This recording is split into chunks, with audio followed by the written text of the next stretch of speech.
Em Comunhão é o nosso programa de cada semana. Esse momento gostoso de nos reunirmos como se estivéssemos aí na sua casa, na sua comunidade. É o nosso bate-papo. E é muito gostoso quando a gente pode conversar um pouco sobre a Bíblia, não é mesmo? É exatamente sobre ela que nós vamos conversar. Sejam bem-vindos a esse programa, que Nossa Senhora nos assiste, que o Espírito Santo, então, nos ajuda a compreender essa palavra de Deus tão rica, tão maravilhosa, que nunca se esgota para todos nós. Saúde, então, cada um de vocês, principalmente que estão acompanhando sempre a gente. Queria mandar um abraço muito especial para Rosângela Assis, lá de Barra Mansa, no Rio de Janeiro. Geni Vilar, de São Paulo. Helena de Cássia, lá de Belo Horizonte. Maria Santos, do Rio de Janeiro. E Laurita Souza, de Encruzilhada, Bahia. Que bom que estamos reunidos e que bom que de vez em quando você pode mandar para nós aí o seu alôzinho, dizer estou seguindo esse programa. Nós, minha gente, vamos continuar conversando sobre a Bíblia Sagrada. Vocês se lembram que nós abrimos e começamos a literatura de São Paulo e abrimos exatamente na carta aos Romanos. E assim eu tenho a alegria de mais uma vez contar com aqueles que vão ajudar a gente nesse programa, gente especializada em Bíblia Sagrada. Primeiramente, o meu querido confrade, o Padre Domingos Sávio da Silva. Seja bem-vindo, Padre Domingos. Obrigado, Padre Ulisses. Também, como você falou, obrigado a quem está nos abrindo a casa para fazermos uma reunião familiar ao redor da Carta aos Romanos. Exatamente, né? Então, vocês sabem que o Padre Domingos é mestre de Sagrada Escritura, é doutor, não é mesmo? Em Bíblia Sagrada, em ciências da religião, ele conhece isso aqui a fundo e na língua original, viu, gente? Mas hoje eu tenho a alegria também, a surpresa, Frei Guilherme Pereira Anselmo. Seja bem-vindo, Frei Guilherme. Muito obrigado pelo convite, pela oportunidade de experimentar essa comunhão com vocês, redentoristas, Padre Ulisses, Padre Domingos e com todos os que acompanham este programa. É uma alegria e uma oportunidade honrosa para mim. Muito obrigado. Vai ser muito gostoso, viu? Frei Guilherme é mestre em teologia na Bíblia, pela PUC de São Paulo, e ele pertence a uma congregação que eu não conhecia ainda, Frei Guilherme, a Congregação Missionária de Santo Inácio de Antioquia, Inaciano Antioqueno. Que bom, viu? Pode até partilhar um pouquinho, não é mesmo? Para a gente conhecer que congregação que é essa que nós não sabíamos e não conhecíamos ainda. Coisa boa, né? Sim, pode falar. Somos os frades inacianos, uma jovem comunidade de 30 e poucos anos de fundação, inspirada pelo influxo de todo o Concílio Vaticano II e seus desdobramentos aqui na América Latina, na defesa da vida, na promoção e resgate da vida humana onde estiver ameaçada, e a partir das moções de comunhão e participação, tema desse programa, né? Exatamente. Rezem por nós, para que possamos obedecer à vontade de Deus. Está aí. E está feita propaganda para essa congregação, viu? Algum jovem que queira pertencer a essa figura maravilhosa da igreja que é Santo Inácio de Antioquia, né?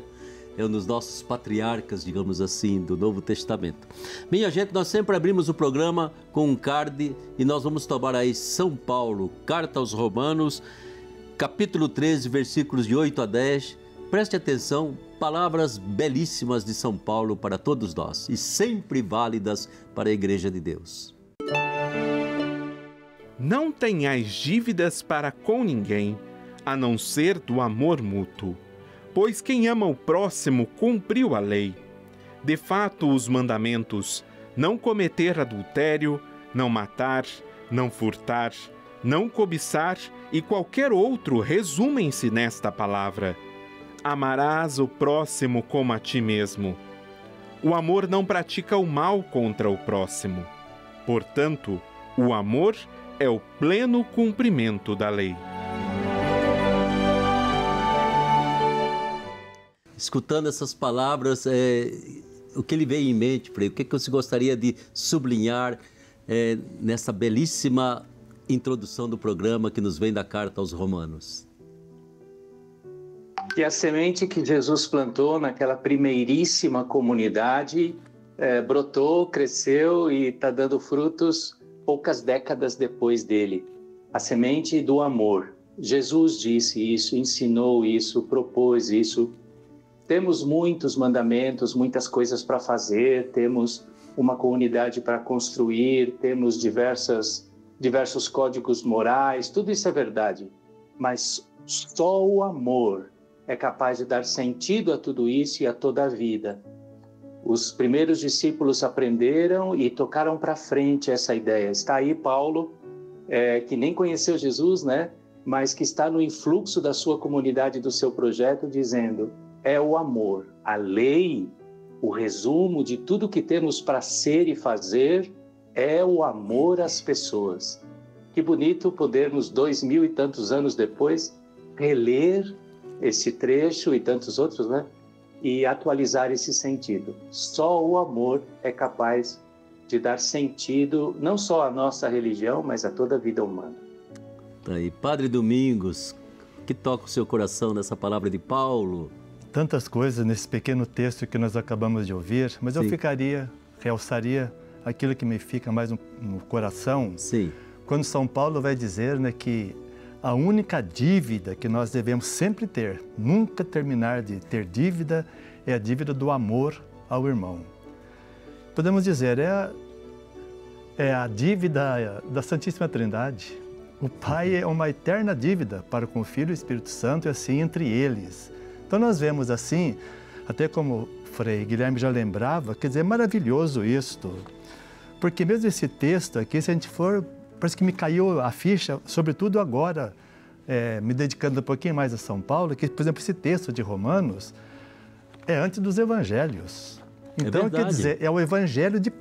Quer dizer, eu quase que diria, é o primeiro evangelho. Quer dizer, alguém, como já foi lembrado pelo Frei, que não conheceu Jesus fisicamente, mas que teve uma experiência mais maravilhosa, tanto assim que quase que podemos dizer que existem nas cartas de Paulo páginas do Evangelho. Quer dizer, o Evangelho que se dedica realmente a conhecer Jesus e nos passar, sobretudo, a experiência vivida por Jesus. Mas eu diria assim, acho que sermos como a Santíssima Trindade, né? Cada vez mais sermos amor, então, se somos amor, a nossa dívida é sempre ser amor para com os outros.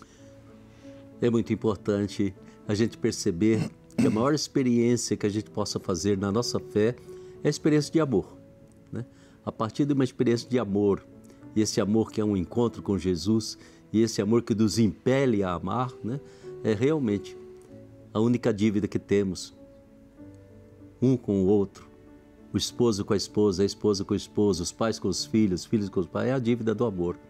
O resto tudo a gente resolve. A dívida do amor, ela é sempre pendente, é de cada dia, é de cada instante, de cada momento. E isso é muito importante na nossa vida, minha gente. Eu acho que quando nós pensamos que Paulo vai dizer, e eu acho que Frei Guilherme e Padre Domingos vão comentar, não é mesmo? O amor é o pleno cumprimento da lei. Nesse embate tremendo entre a lei que salva, ou a graça, ou a fé, quem vence, quem supera tudo é o mistério do amor, é o pleno cumprimento da lei. E aí não é apenas aquela lei de que falamos lá, da Torá, do Talmud, não. É a lei de todos os países, de todos os lugares. O amor será sempre o pleno cumprimento. Quem ama está cumprindo a lei, pode ter certeza disso. Nem precisa conhecer a lei, porque está cumprindo plenamente a plenitude da lei. Então, querido Padre Domingos, vamos fazer uma pequena recordação daquele nosso primeiro programa sobre São Paulo, introduzindo a figura dele, depois falando sobre os primeiros capítulos, né? A justificação, a salvação, vem pela graça, vem pela fé, não vem pela lei. Recorde um pouquinho o que nós conversamos no último programa. Sim, por um lado, a experiência de São Paulo, né? Que alguém que, podemos dizer assim, que de ódio, né, para com Jesus, passa a uma paixão por Jesus, né? Quer dizer, ele queria acabar com os cristãos porque não achava que Jesus veio estragar tudo. De repente, ele tem uma transformação tão grande que ele passa a ser um apaixonado por Jesus. Isso nós tínhamos visto já. Sim.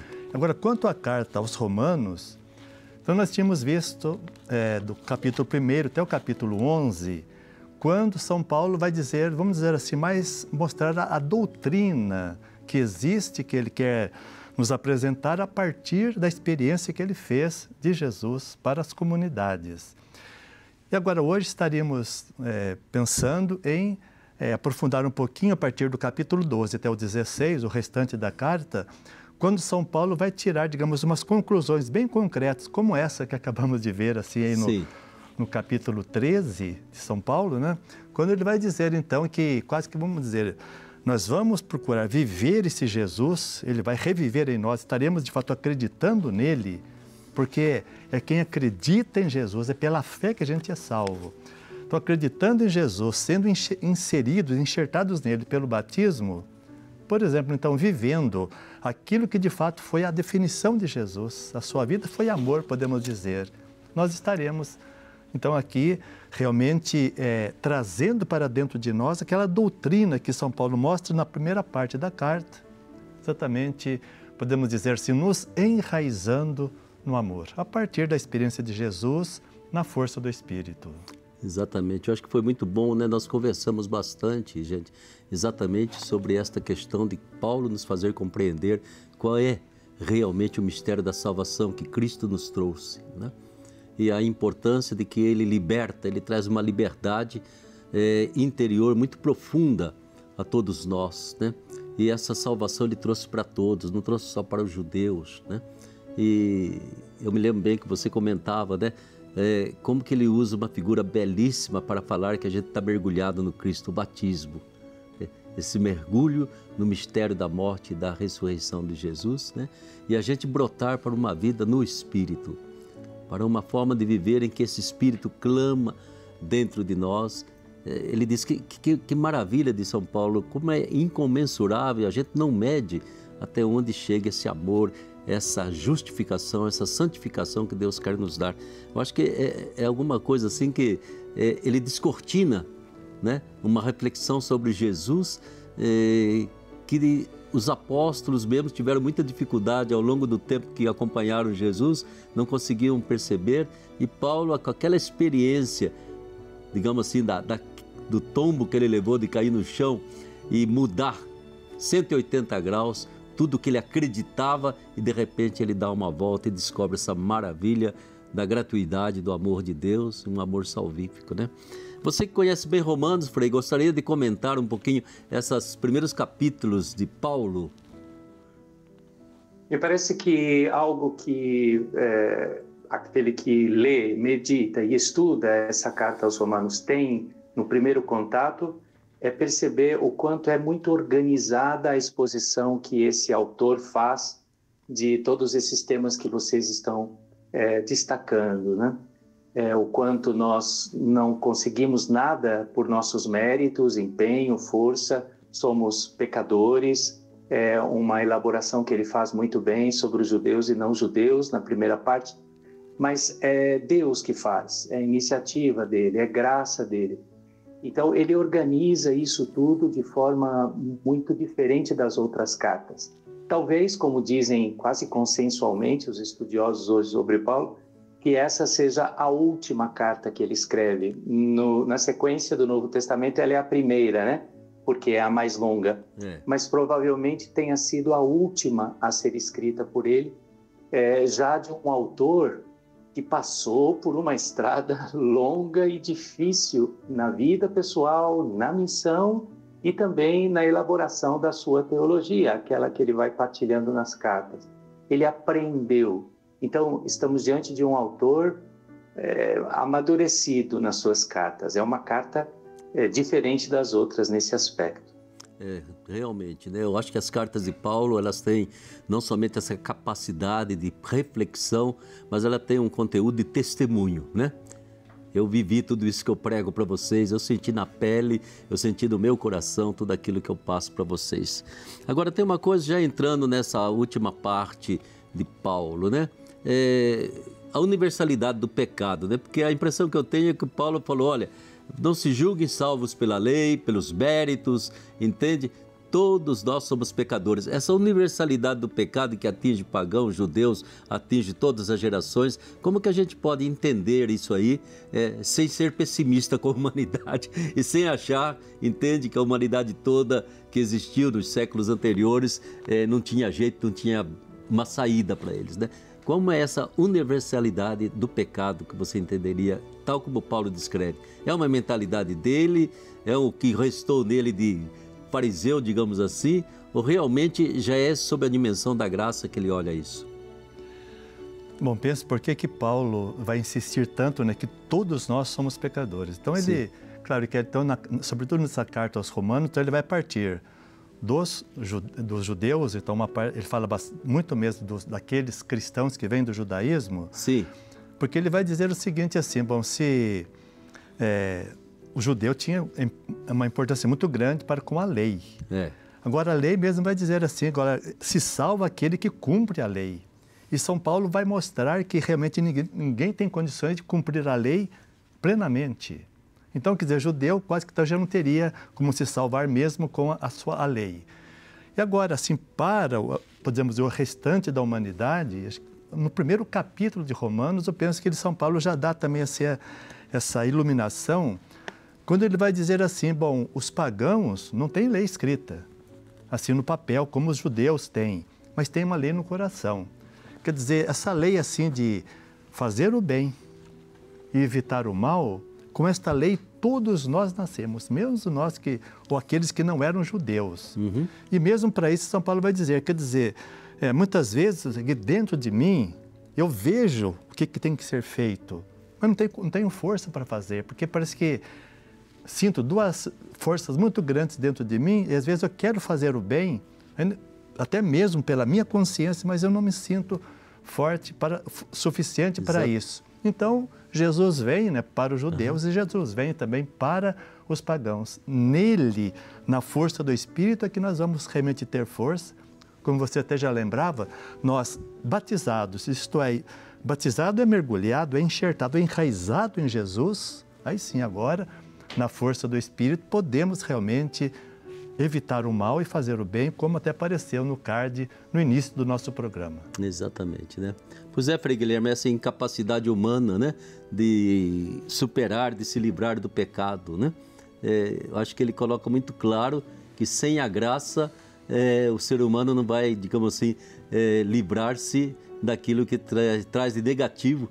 A gente tem a impressão que está até no DNA da gente, certos aspectos e certas tendências, né, que somente a graça pode nos fazer superar. É por aí que vai a reflexão? Me parece ser algo não pessimista, não. Parece que corresponde justamente à forma com que você introduziu hoje o nosso programa, dizendo que, de certa forma, Paulo é evangelho, é boa notícia. Aliás, é uma ótima notícia saber que é Deus que faz. Porque quando olhamos para nós com atenção, como num espelho, vemos, não vai dar. Somos fracos, somos frágeis, mas está tudo bem, porque é Deus que faz.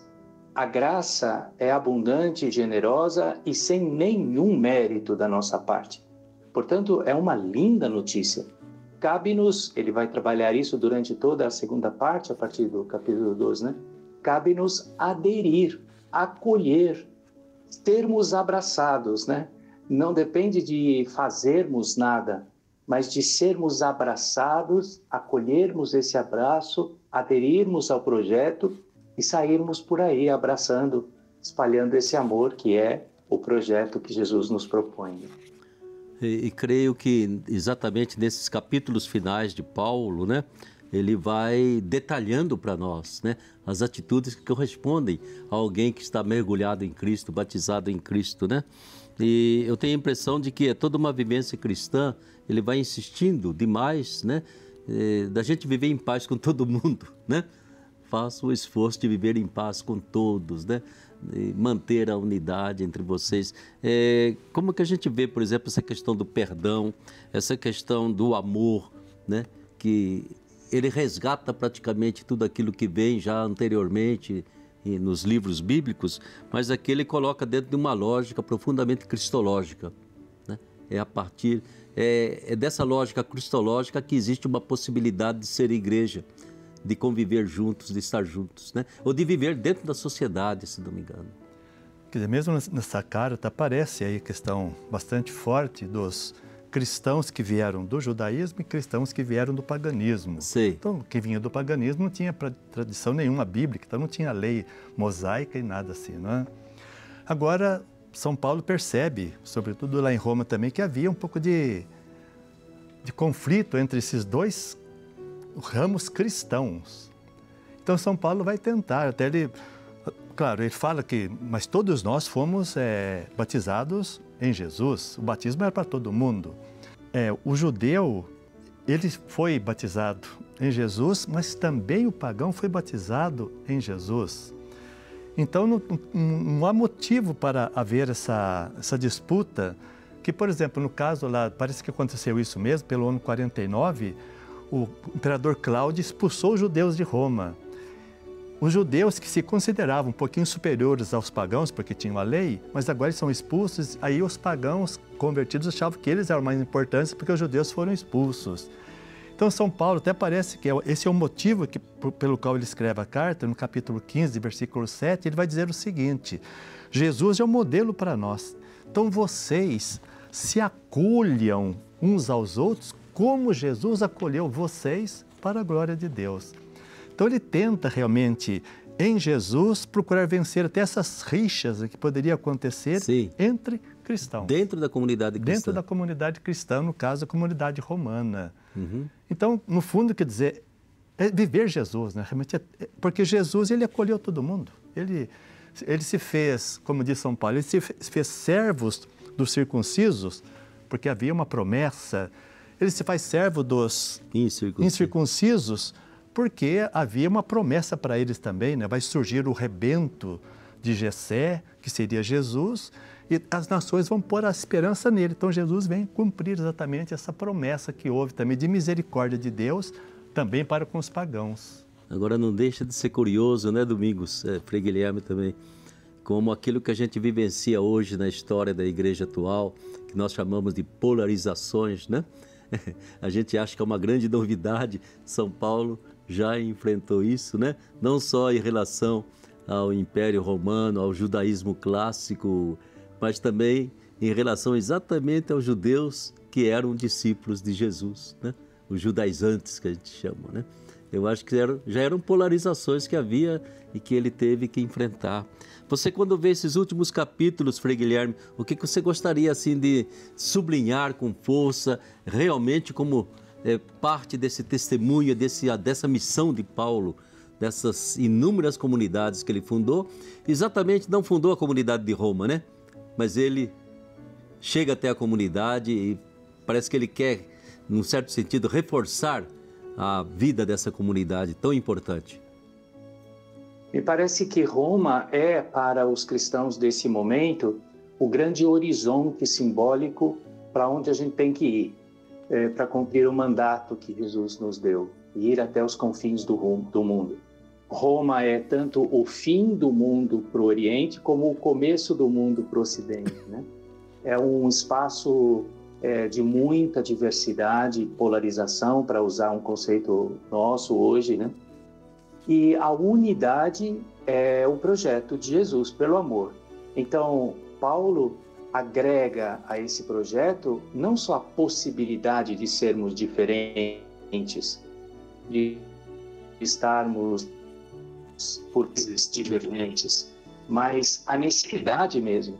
A unidade é na diversidade e não na uniformidade, né? Isso é tão oportuno hoje, né? Quando queremos impor muitas vezes uma experiência de pensamento único, uma convergência fantasiosa, né?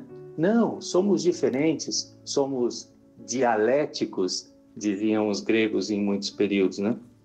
E talvez um parênteses aqui, algo que esteja por trás da visão de Paulo, que é um helenista, porque ele é do mundo, ele não é um palestino, ele é judeu, ele é fariseu, mas ele é do mundo grego. E talvez esteja no coração e na mente dele algo que está no coração e na mente daquela sociedade. A capacidade do diálogo, do debate, da divergência, sem que eu me separe do meu divergente. Conseguirmos encontrar, e agora temos um motivo especial, Jesus, encontrar nele, no seu projeto, o ponto em que nos encontramos, a nossa unidade, né? Exatamente, né? E voltamos então àquele primeiro card que nós vimos, né? Que Padre Domingos ressaltava por aí também.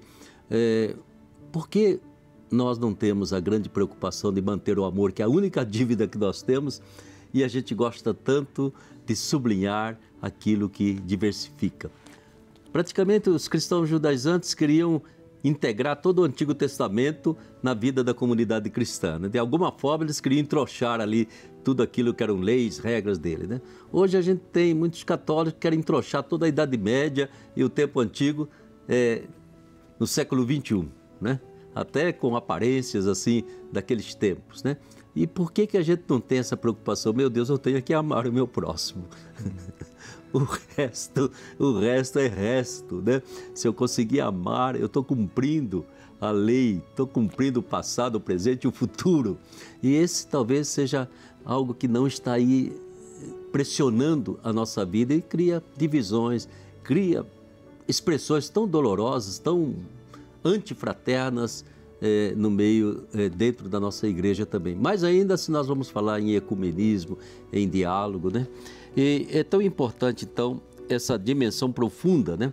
E nisso traz, talvez, né, Domingos, a questão do Paulo aí, né? Essa conversão constante. Eu acho bonito, Padre Ulisses, né? Quase que eu diria assim, acho que como Jesus, ele é a palavra que se encarnou, Paulo é a carta aos romanos que se encarnou também. Ah, sim. Pelo que ele fez, né? Se ali, por exemplo, lá nos capítulos de 9 a 11, quando ele até fala que ele preferia ser separado de Jesus para que isso valesse para os seus irmãos encontrarem o caminho que ele encontrou. Aqui, exatamente no final no capítulo 15, sim, São Paulo vai lembrar exatamente o que até que o Frei lembrava, São Paulo dizendo, bom, eu não fui até vocês, a Roma, porque eu tinha minha missão aqui. Agora eu acabei, como que o mundo que queria escutar aqui escutou, agora eu posso ir até vocês. Mas só que antes disso, isso que eu acho maravilhoso, eu tenho que ir a Jerusalém, eu tenho que levar a coleta que foi feita para os judeus lá em Jerusalém, onde estava a maior reação contra ele. Ele faz uma coleta, até ele fala assim, isso aparece nos Atos, bom, eu não sei o que vai acontecer, o que me espera lá, mas o meu espírito me garante que de cidade em cidade o que está me esperando é tribulação.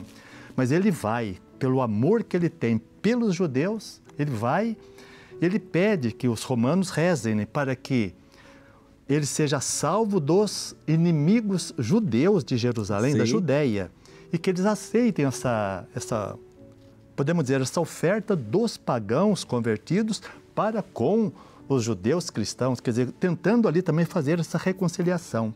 Ele vai e não deu no que deu. Foi preso? Não, foi preso, e a partir dali ele é preso, depois de um tempo vai para Roma. De fato, mas eu acho bonito isso, quer dizer, ele quase que sabia que ele não ia ser aceito, mas ele vai tentando, como que a última cartada, tentando reconciliar, levar a oferta dos pagãos convertidos para com os judeus, tentar, mas não deu certo. Ele pagou mesmo com digamos, aquele amor que ele tinha pelos seus irmãos judeus, que o levam à morte. Impressionante, né, Frei? Eu acho que é alguma coisa assim que toca no coração da gente, essa tentativa de Paulo, né, que viveu essas polarizações perigosas, tremendas, além, evidentemente, de todo o enfrentamento com o próprio Império Romano. E acho uma oportunidade para nós hoje refletirmos, aproveitando essa bela reflexão que o Padre Domingos nos ajuda a fazer. Vamos com Paulo para Jerusalém, para o passado, para a história, para a tradição da igreja. Vamos para a Idade Média, não tem problema não, mas não vamos ficar lá. Como Paulo não ficou. Paulo foi para lá para seguir viagem, para levar frutos, para viver o amor e testemunhar na estrada esse amor. Não pode ser diferente hoje. O passado não é uma gaiola, nem um refúgio para quem está com tanto medo da divergência, da diversidade, da modernidade, e aí a gente foge para a ilha perigosa e isolada do passado. Não, não é essa Jerusalém que Paulo visita, e não pode ser também a nossa visita. Sejamos sempre homens e mulheres do novo. Eu acho que isso que você diz é tão importante, tão atual para nós. Gente, a gente pode discutir o quanto quiser, pode divergir, entende? Mas que a gente possa sempre no meio, no começo e no fim falar, eu te amo, eu quero bem a você, né? Então, é nesse ponto que é o ponto de encontro da gente, né? Podemos criar todo... E seria tão bom que nós tivéssemos um pouco mais de coragem de divergir, né? De questionar, de colocar pontos de vista diferentes, mas sempre no amor, na unidade e nunca naquela vontade de deletar, de acabar com o outro, de condenar, de mandar para o inferno. Essa é a estupidez humana mais perigosa, né? E isso é próprio do mundo, como o Papa diz, é mundano. Deletar o outro, acabar com o outro, ficar indiferente, não me interessa mais nenhum contato com você, né?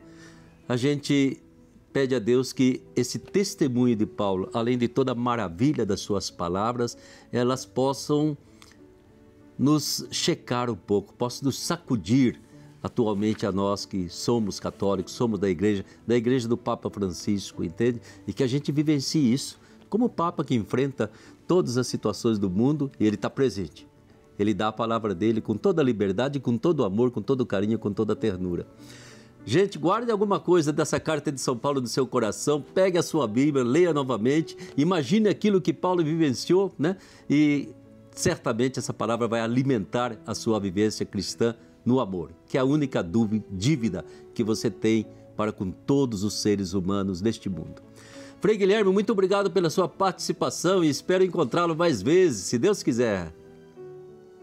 Se Deus quiser. Eu que agradeço muito a linda oportunidade. Desejo a todos que nos acompanham, seja na transmissão desse programa, seja depois, né, gravado, que a bênção de Deus os alcance sempre. Tá aí. Domingos, mais uma vez, muito obrigado, viu? Eu que agradeço essa oportunidade. É tão gostoso poder, assim, tentar partilhar um pouquinho da experiência que a gente vai vivendo a partir da palavra. Isso. E você, espero que tenha aproveitado bem. A gente vai estar aqui novamente na semana que vem. Fique com a bênção de Nossa Senhora. Guarde e medite tudo isso no seu coração, assim como Maria Santíssima sempre fez. Até a semana que vem, se Deus quiser.